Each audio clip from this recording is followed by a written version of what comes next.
Hello, this is an overview of the Michigan's AmeriCorps funding opportunity for program year 24-25, specifically for competitive funding. Single state applicants proposing to operate in Michigan only must apply for this funding through the Michigan Community Service Commission using these instructions.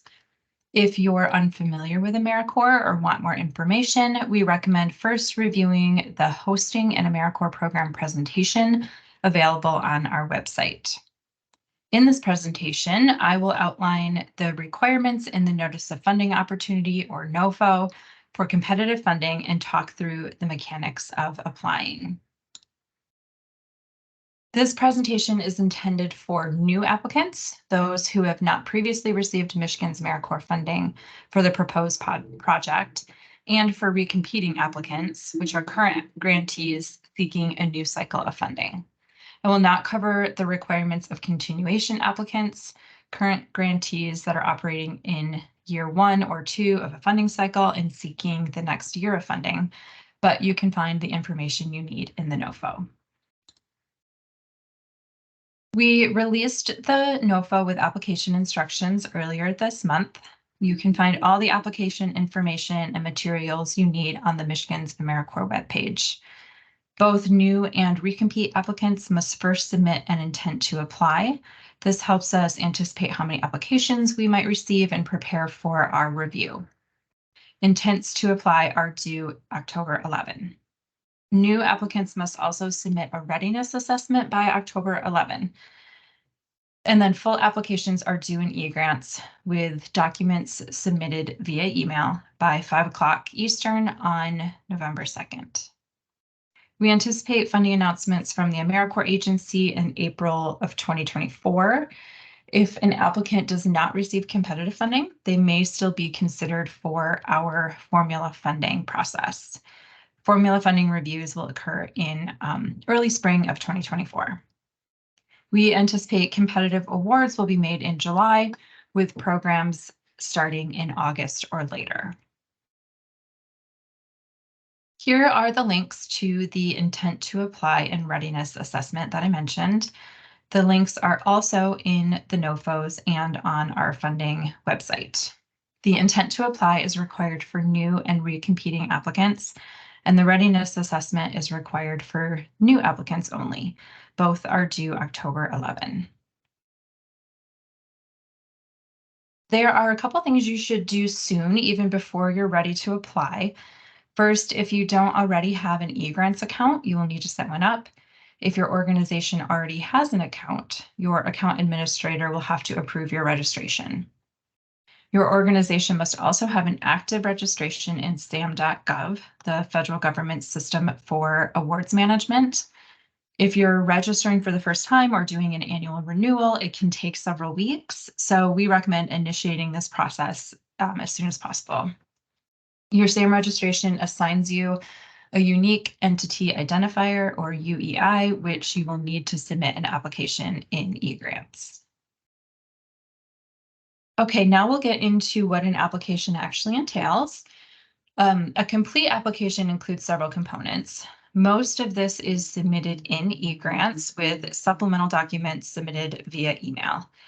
Once you start an application, you'll see tabs on the left with the following labels. Applicant info is where you put some basic details about your organization. Application info asks for things like the start and end date that you're proposing for this particular project. Program info asks about alignment with funding priorities and grant characteristics. And then the narratives tab has subcategories for all the different narrative components that you will have to address, and we'll talk about those in detail next.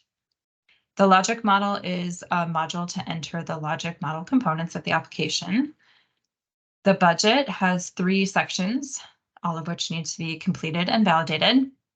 Performance measures is a separate module in eGrants to enter the performance measure details. Funding and demographics asks about additional funds outside the budget, as well as volunteer recruitment targets. And then finally, the documents tab is not a place to actually attach documents.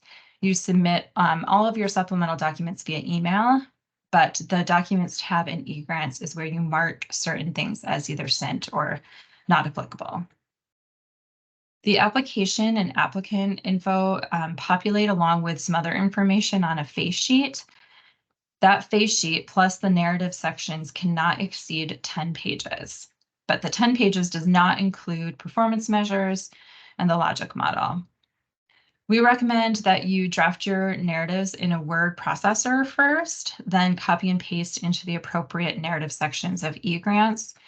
However, one Microsoft Word page does not equal one eGrants page, so you'll want to print preview in eGrants and be prepared to edit as necessary before you submit. You want to make sure it does not exceed 10 pages as it prints from eGrants. The logic model has its own page limit, however, that cannot exceed 8 pages when printed from eGrants. So here's a look at the application components and how they will be scored by the AmeriCorps agency. The program design section is 50 points, half of the total. It includes the community narrative section, the logic model, the evidence sections, and the member experience narrative. And then the organizational capability is 25 points. That includes background in staffing, member supervision, and commitment to diversity, equity, inclusion, and accessibility. Finally, the cost effectiveness and budget adequacy is 25 points. And that section includes member recruitment, member retention, data collection, and budget alignment. Now we will look at each of the application components individually, and we'll start with the executive summary. You really need to write the rest of your application, budget, and logic model before completing the executive summary because it summarizes all the key points of your proposal. You have to use the template language provided here and in the NOFO and fill in the blanks. So that's information like the number of members you're requesting, what they'll do, the proposed outcomes, etc. Do not deviate from this template and do not add any additional information to the executive summary. If you have applied in the past, you'll notice that the application criteria has changed quite a bit over the last few years, and particularly in this NOFO. Throughout these next several slides, the things that I have put in blue text are things that have probably changed since the last time you applied. So if you're recompeting, you want to make sure that you are not just using your old application and plopping it into a new application. You want to really make sure you look at the criteria that need to be addressed this year. We'll start with the community narrative. This is where you should detail the community problem that your proposed program will address. So what is the problem and how do you know it's a problem? There are 2 specific criteria that you're asked to address, both of which are new in the last couple of years. So first, what role do current and historical inequities faced by underserved communities play in contributing to the identified problem? And second, describe the community need as it relates to the CDC's Social Vulnerability Index. The index allows you to search by community, so you could do that and then use data from there to support your statement of need. Finally, the instructions in the NOFO also indicate in this section that your application should demonstrate how your proposed intervention is likely to lead to the outcomes in your logic model. However, it says that no narrative is needed here other than what is in the logic model. One big change in this year's NOFO is that while the member activities, outputs, and outcomes were previously written about in the narrative and then briefly reflected in the logic model, now the narrative is only being used to describe the community problem, while the description of activities, outputs, outcomes is going in the logic model. That's why they've increased the page limit for the logic model from 3 to 8. We'll talk about the logic model next, but I want to reiterate that this section used to be called Theory of Change and asked for a lot more information. And now most of that information is going to be found in the logic model. So this section is much lighter. The community narrative and the logic model are scored together. So think of them as a cohesive unit with the narrative setting the stage, by identifying the problem, and the logic model detailing how that need will be addressed and what the anticipated results are.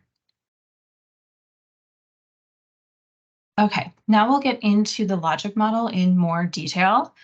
The logic model is a completely separate part of the application, but it relates to your community narrative. But you have to navigate to a different part of the application in eGrants to fill it out. Previously, the logic model was limited to 3 pages, but now you can have up to 8 pages because of the increased content that's required here. Before I get into the content, though, just a few logistics and reminders. The logic model should include all proposed member activities, but you don't need to actually measure all of those activities. So we'll talk about performance measures later, but the key here is that the logic model should be all-inclusive of proposed activities, but the performance measures do not have to be. The logic model should include rationales and justifications for the proposed interventions, and the likely outputs and outcomes and the targets that you set for each of those. These should be informed by your organization's performance data, by relevant research, or prior evaluation findings.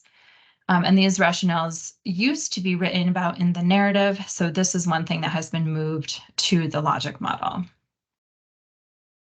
On the right, you can see what the logic model tool in eGrants actually looks like.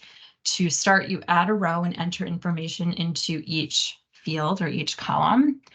Each individual field of a column cannot exceed 3,990 characters. So you may find that you can't fit everything you need into one field. For instance, when you're describing the activities and interventions, you may exceed the maximum characters for that section. However, if you just add another row, you're creating a new field under that heading, and you can continue your explanation there. On our funding webpage, we included a logic model tool where you can write out all the content before it goes in eGrants. But again, keep in mind that the page count in the tool may not be the same as in eGrants. So check your page count in eGrants before you submit.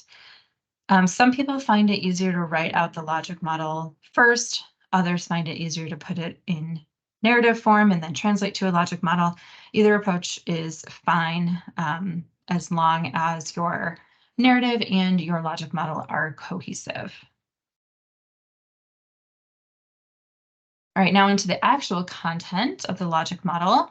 So the first column is the problem. This is where you will describe the identified need, the same one that you described in the community section of the narrative. Next is the inputs. These are the resources that are necessary to deliver the interventions. The inputs must include the number of locations or sites where members will serve and the number of AmeriCorps members that you're requesting. Those are not new requirements.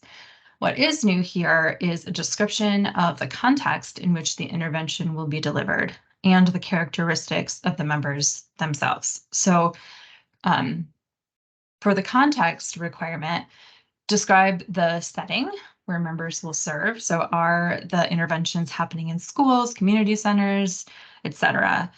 Is the community where the members serve urban or rural? Maybe members are serving in both. So describe the setting or settings where members will be serving. And for member characteristics, you'll describe the specific type of knowledge, skills, and abilities that you will expect members to have in order to implement the intervention. So do they need a specific degree or level of education? Do they need to have a particular type of lived experience? Will it require specific types of training to prepare members to deliver these services, etc.? The next column is activities. This is also known as the intervention. So if you hear me use the term interventions, that's the same as the member activities. It's a description of the actual activities that your members will perform. And you want to be specific here because the activities that the members are allowed to perform are those described in your approved application. In other words, if your program is funded and at some point you ask, hey, can my members do X, Y, or Z? Our answer will likely be, is it in your approved application? The description of activities must include the duration of each intervention. This is the total number of weeks, sessions, months, etc., that an intervention will occur. For example, if you're proposing a program to address literacy issues, you might say members will provide 8 months of literacy interventions. You must include the dosage, which is the number, of hours per session or sessions per week of the intervention. So again, something like each student will receive 30 minutes of literacy interventions twice a week. And finally, it must include a description of the target population. In the example I've been using, you might say third grade students identified as at risk for reading problems is the target population. The rest of the logic model is for outputs and outcomes. The outputs are the results of delivering the intervention. So that's things like the number of people served, the number of activities conducted. The outputs must be measurable. And if a particular output is reflected in your performance measures, the measurable target should be the same. For instance, you might write 500 individuals served or 100 acres of parks and public land treated. And that would have to match what is in your performance measure if that is something that is included in your performance measures. The outcomes are the measurable demonstrations of changes in knowledge, skill, attitudes, behaviors, or conditions. Again, if an outcome is also in your performance measures, be sure that the targets align. So this might be something like 300 students with improved academic performance or 50 acres of parks and public land improved. You should include short, medium, and long-term outcomes. The short-term outcomes should be something that you can measure within the program year. Again, this might be the number of students with improved academic performance, something you can measure and report on within 1 year. The midterm outcomes might be something that you can't measure in the year, but may be able to quantify later. So something like the number of students who passed the state mandated third grade reading test. Those results may not be available within the program year, but it's something that you might look for as a sign of success over time. Finally, the long-term outcomes are even further out. In our literacy example that I've been using, this might be the success of students well beyond third grade, perhaps even looking at graduation from high school. Mid and long-term outcomes do not need to have a target associated with them. The idea is to show what you are working toward beyond 1 year, but you'll not be expected to report on the longer-term outcomes. The last thing to point out in this logic model section is that where applicable, you should identify the performance measures you're using. This will be in the outputs and short-term outcomes sections. For instance, once you complete the performance measures, which we'll talk about later, you'll want to be sure that your logic model indicates the name and code of any national performance measures that you used. The national performance measures are a way for AmeriCorps to consolidate and aggregate and better demonstrate the impact of AmeriCorps programs. So for each national performance measure, you'll include the code and the name in your logic model. So for example, if you are a health-focused program, you might use performance measure output H4A, which is the number of individuals served. And you might use the national performance measure outcome H17, which is the number of individuals with increased health knowledge.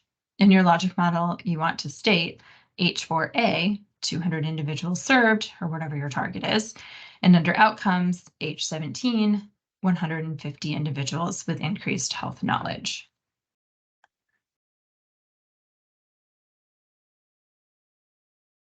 All right, now that you've described the problem and how you propose to address it, you have to explain the evidence that supports your proposal. This section is reviewed in 2 ways. First, by assessing the evidence and determining which tier it qualifies for. We'll talk about the tiers in a moment. Then by looking at the quality of the evidence that you've provided. What you'll need to do is look at any studies or evaluations of programming that have implemented the same type of intervention that you're proposing. This can include an evaluation that was conducted of your own program, if you've done so. In the narrative, you'll describe those studies or evaluations. And one way to look for evidence is on the evidence exchange on the AmeriCorps website.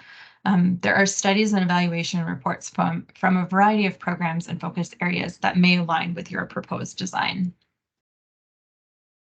In looking for evidence, you want to find a study that evaluated an intervention that matches your proposed intervention in the following ways. So you want the characteristics of the beneficiary population to be the same, the characteristics of the population delivering the intervention, so that's your AmeriCorps members, the dosage of the intervention, in other words, how often and for how long does the intervention occur, as well as the design of the intervention or how the intervention is delivered, the context in which it's delivered, and then finally the outcomes of the intervention. In order for the evidence to really support your proposal, it has to be an evaluation of the same thing.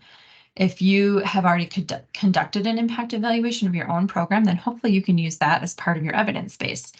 Otherwise, you might start by reviewing evaluation reports of similar programs and designing your proposal based on their successes. There are 4 evidence tiers. Once you've gathered your evidence, you should look at which tier it is that you're likely to qualify for, and then ensure that your evidence meets all the criteria for that tier. Details about each tier are in the mandatory supplemental information, which is part of the attachments on the Michigan AmeriCorps funding site. If you don't have any evaluations or studies on which your program design is based, it should still be evidence informed. This can include any data that suggests your proposed intervention will be effective in addressing the identified problem. In this case, while you don't need to send in any studies, you still need to describe in the narrative any evidence that is informing your program proposal. This would put you in the pre-preliminary evidence tier. The next 3 tiers are preliminary, moderate, and strong. They all require that you submit studies that evaluate the intervention you're proposing. And the nature of the evaluation and the evidence of effectiveness will determine which tier it qualifies for. You can submit up to 2 studies or reports. No more than 2 will be reviewed. And again, if you've evaluated your own program, your evaluation report can count as one of those studies. The AmeriCorps agency does competitively fund proposals in all evidence tiers. However, if you are a recompeting applicant, we encourage you to strive to move up the evidence tiers. This may work especially well by evaluating your own program and demonstrating its effectiveness in ways that qualify for a higher evidence tier. The other way your evidence will be evaluated is for quality. If evidence falls into the pre-preliminary tier, it must be described in the narrative. It should be relatively recent, preferably within the last 6 years, and it should describe a meaningful positive effect on beneficiaries in at least one key outcome. To qualify for the preliminary, moderate, or strong evidence tiers, the evidence you submit must be of satisfactory methodological quality and rigor. It must be relatively recent as well, preferably within the last 6 years. And it also must show meaningful and significant positive effect on beneficiaries in at least one key outcome. In this case, you're doing 2 things. You're actually sending in the studies that you're using for evidence so they can be reviewed. And you're also describing that evidence in the narrative, explaining how those studies support your proposed program. We'll talk about how to actually submit your evidence-based studies in the documents section. The next narrative section is the notice priority. So if your proposal aligns with one of this year's funding priorities, you need to state so in this section. It does not need to be elaborate, just a sentence about which priority it aligns with. You do not have to align with the funding priority in order to be considered for funding. And if that's the case, you simply indicate briefly that it does not align with a current funding priority. So this slide and the next slide detail the funding priorities for competitive funding for program year 2024-25. And those are also detailed in the NOFO, so I won't read through them here. If you align with more than one funding priority, you can list them all. You can state all of them in this section. Again, it doesn't need to be long. You're just making it easy for reviewers to identify which, if any, priority areas you align with. Okay, the last part of the program design narrative addresses the AmeriCorps member experience. For those of you recompeting, you can see that this section has changed since your last application. Again, both criteria are in blue. So that means that both criteria in this section may not have been addressed in your previous applications. Some things that were previously included here have been removed or simply moved to a different section of the application. In this narrative, for member experience, you're asked to explain how members will be given opportunities to be leaders and gain skills that will be valued by future employers. This is your chance to demonstrate how your program creates workforce pathways, provides skill building for members, and develops them as leaders. You should also describe your member orientation and training, specifically how members will be provided an orientation to the community or communities where they will serve, and how that orientation is informed by the community itself. Also in this section, we've provided some optional language for you to use to ensure flexibility in member service. We recognize there is a lot to address within the application page limits, but this language allows for some flexibility. The first part states that your AmeriCorps members may have the opportunity to serve outside of your program's primary focus area in order to better understand and benefit the community, as well as develop their own skills. And the second part simply states that your member service may temporarily be redirected to disaster response efforts. Disaster response should not supersede your program's primary activities and goals, but often when a disaster occurs in the state, members can be a good way to respond quickly. This does not mean that the MCSC can redirect your members for disaster services anytime we'd like, but it gives you the flexibility to allow for this when the circumstances are right. Okay, we're going to move to organizational capability. This is where you will explain your organization's suitability to administer an AmeriCorps program. And first, you'll address the organization's background and staffing. The first prompt here is to explain the staffing for the program. The MCSC requires that you have at least one full-time staff person whose role is completely dedicated to the oversight of the AmeriCorps program. We usually call that person the program director. Beyond that, you might have others involved, someone in finance, administrative support, maybe a program coordinator. Any position that is named in the budget must also be explained in the narrative. The next two prompts are new since the last time you applied if you're recompeting. They are asking about how your organization has participated in workforce development programs. This can be related to AmeriCorps members if you already have them, but it can also be a demonstration of any work your organization does in that space. You'll also need to discuss your organization's mission and experience in areas like volunteer recruitment and management, community outreach, overcoming project implementation challenges, etc.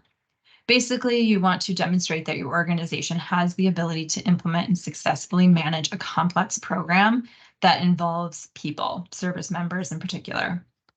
Even if you've never had an AmeriCorps program, have you ever managed volunteers? Have you executed complex initiatives?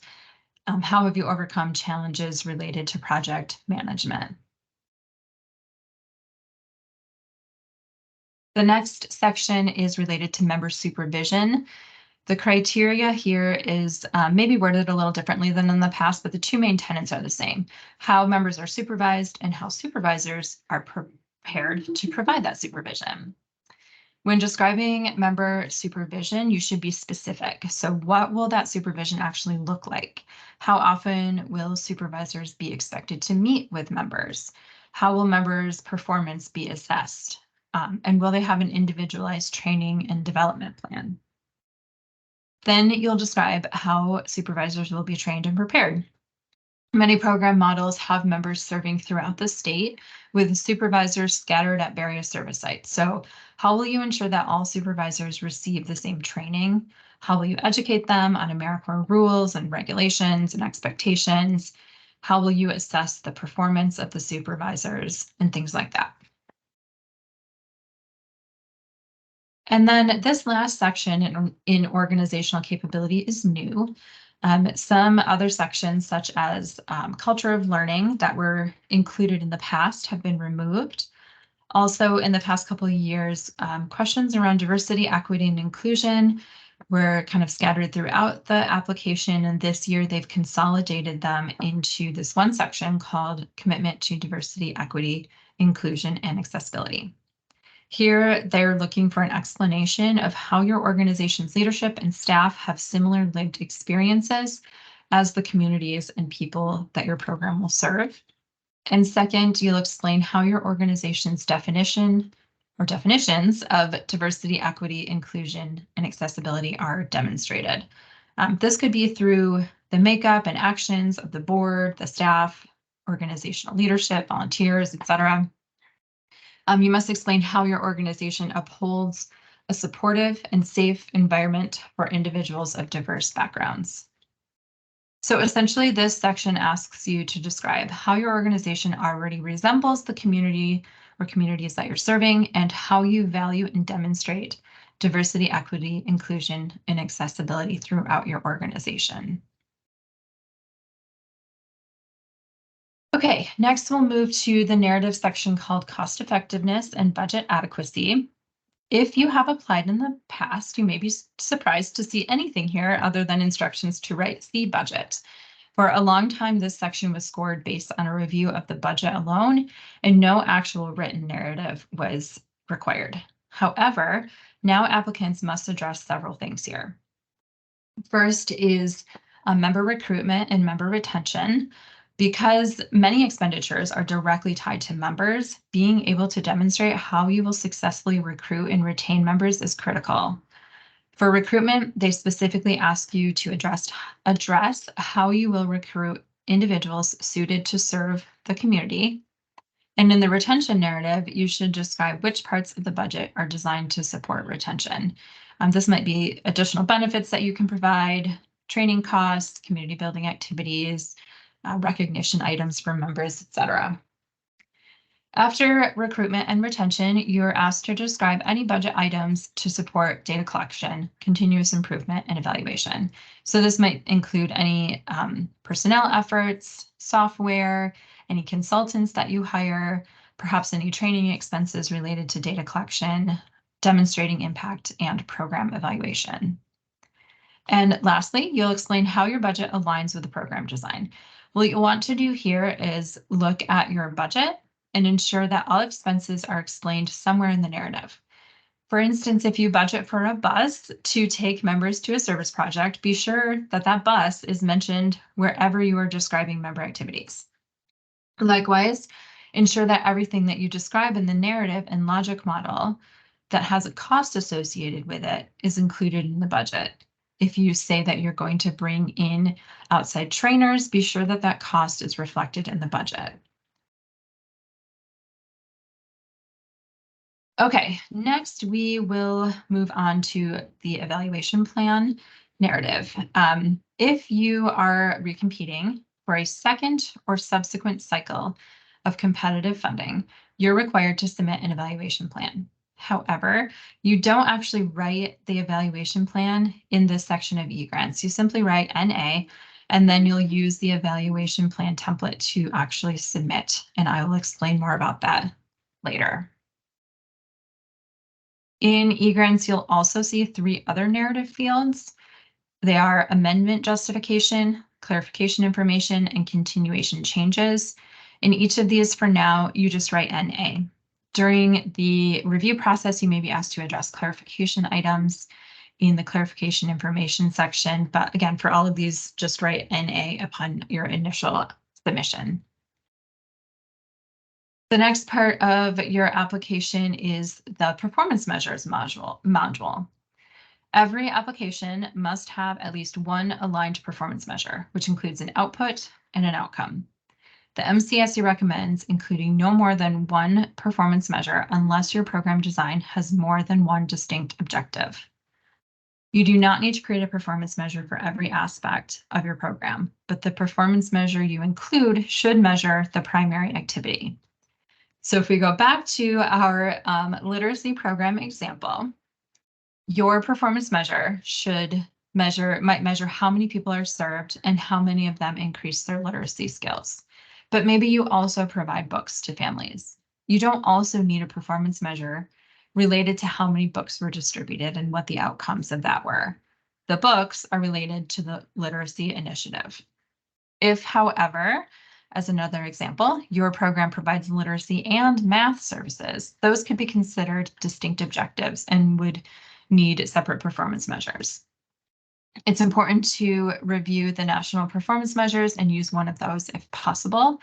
Again, this helps the MCSC and the AmeriCorps agency to aggregate data and better demonstrate impact. If your program design does not fit into a national performance measure, you can create what's called an applicant determined measure. For each measure, you will set a target. Your targets should be reasonable for your program design. You don't want to underestimate yourself, but unreasonably high targets do not strengthen your application. As I mentioned earlier, you have to explain the rationale for these target numbers in the logic model. In eGrants, you'll also complete the program information and the funding and demographics sections. In program information, you'll select the priority areas that your program falls under and select any of the grant characteristics that are listed. In funding/demographics, you'll note any funds that will support the program that are not represented in the budget, and you'll enter the number of volunteers that AmeriCorps members will generate. So these are just number fields and do not require an explanation. There are several documents that may accompany your application. Again, these are not uploaded in eGrants, but rather emailed to us at the MCSC. We will forward them to the AmeriCorps agency when we submit your application on your behalf. In your email, please be sure to label all of your documents correctly. And then once you send those, what you will do in eGrants is go to the document section and mark the documents listed there as either not sent, sent, not applicable, or already on file at AmeriCorps. Here is the list of documents that you may need to submit. These are not all required of all applicants. If you have studies to support your evidence base, you must submit those. So remember, all but the preliminary evidence tier require the submission of studies or evaluation reports. If you are recompeting for competitive funding, you must submit an evaluation plan. If you have only ever received formula funding, and this would be your first cycle of competitive funding, an evaluation plan is not required. If you have received competitive funding in the past or currently, and you're recompeting, you must submit the evaluation plan. On our funding site, you will find the evaluation plan template that you must use. Evaluation plans that are submitted in any other format will not be accepted with your application. The evaluation plans are not scored as part of the application review, but if you do receive competitive funding, they will be reviewed later. Additionally, if you're recompeting for your third or subsequent cycle of competitive funding, you also have to submit an evaluation report. This means that when you applied last time, you submitted an evaluation plan. You implemented that plan over the last few years, and now you must submit the findings with this application. There is no template for this, but it must be submitted as a Word document, not a PDF or any other format, and it needs to include the AmeriCorps grant ID for the project that was evaluated. So that's your last grant cycle, not the one you're applying for now. It also should include the name of the project you evaluated and the date that the report was completed. The next two, labor union concurrence and delinquent on federal debt, are only required if applicable to you. And there's information in the NOFO about who those apply to. The operational and financial management survey is required of all new and recompeting applicants. This is actually a two-step process. The AmeriCorps agency requires it to be submitted in an online form. But because the MCSC does not have access to the responses submitted there, we ask that you first complete the template that we've provided. This will give us an opportunity to review it internally, and then we'll send instructions to you about how to submit the form online. If you are requesting alternative match, we'll go over what that is later. You submit that documentation to us. And then finally, if you use an indirect cost rate in your budget, you have to submit your IDCR agreement. You must send that to us via email and also enter the agreement in your eGrants account. This is not actually part of your application, but rather it's entered as part of your organization's account information. And there are instructions for doing that in the NOFO attachments. Okay, we're going to move on to the budget. When preparing your budget, you should pay close attention to the budget instructions in the attachments. Those instructions incorporate both the federal requirements and the Michigan-specific requirements. For each line item, you have to include a calculation and explicitly describe the purpose. We recommend using the budget template that we provide on our funding site. It's an Excel template that will help you prepare your budget, check your calculations, etc., before entering the details into eGrants. There is a match requirement for AmeriCorps funding. In the first 3 years, the requirement is 24% of the total operating budget. Starting in year 4, it increases annually until it maxes out in year 10 at 50%. Your match can be cash or in kind, and most applicants find that they need some amount of cash in order to properly operate an AmeriCorps program. If you find that that you have unique hardship that makes it difficult or impossible to meet the match requirements, you can request a match waiver. If you're interested in exploring this option, please consult with an MCSC program officer. We'll explain the requirements and the process.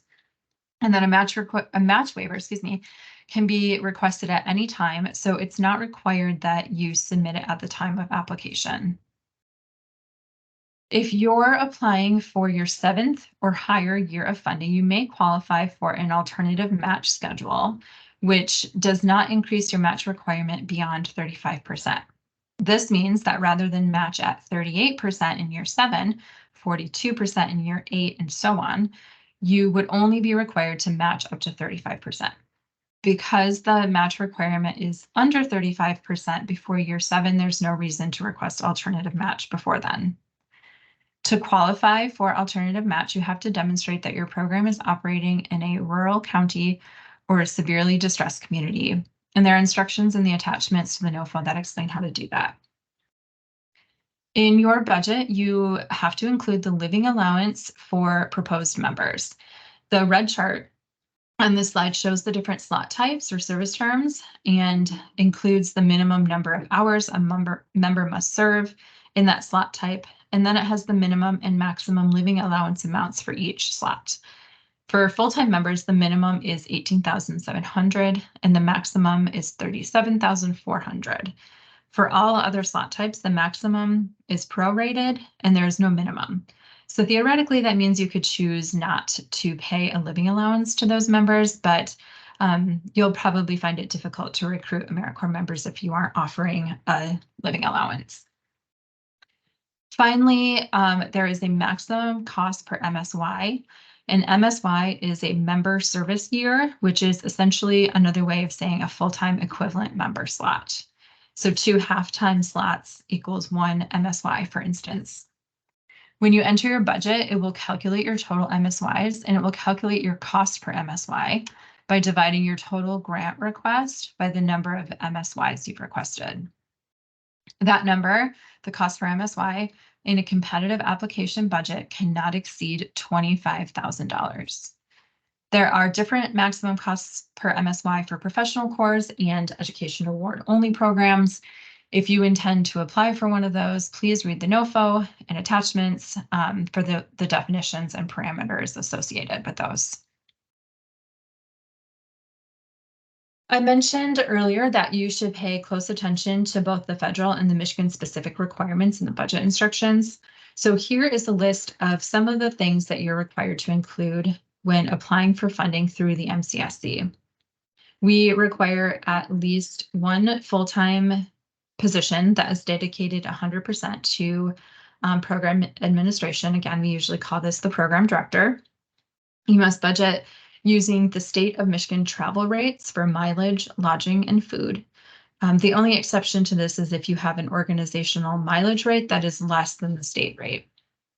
We require that you budget $2,000 for AmeriCorps specific training, which generally is used to pay for the program director to attend the regional or national service training. We also require travel for 2 in-person, 1-day program director meetings and 1 overnight meeting. For members, we require that you include the cost of travel for all members to attend trainings coordinated by the MCSC, as well as $75 in registration fees per member to attend those trainings and events. The MCSC coordinates something called LeaderCorps, and each program can nominate a member. So we ask that you budget for the cost of travel for 1 member to attend 1 in-person meeting, or excuse me, 2 in-person meetings. You are required to provide AmeriCorps branded gear for your members to wear while serving. This can range from pins and lanyards to t-shirts and sweatshirts, and you're required to budget a minimum of $35 per member, but no more than $70. Michigan is the state that requires you provide workers' compensation for members, so that must be included. And you also must offer health insurance to members in full-time positions. This can be your organization's plan, or you can purchase a member-specific plan through organizations like the Core Network. And finally, the MCSC withholds 2% of your grant funds as a fixed amount admin fee. This allows us to provide support, training, and technology for your program to help your program succeed. There is information in the budget instructions to help you calculate that. Okay, that is the end of the presentation. I hope this was helpful in looking at the Michigan's AmeriCorps competitive funding opportunity. All application materials are available at the MCSC website. If you can just follow links to the AmeriCorps funding page and find all of the details there.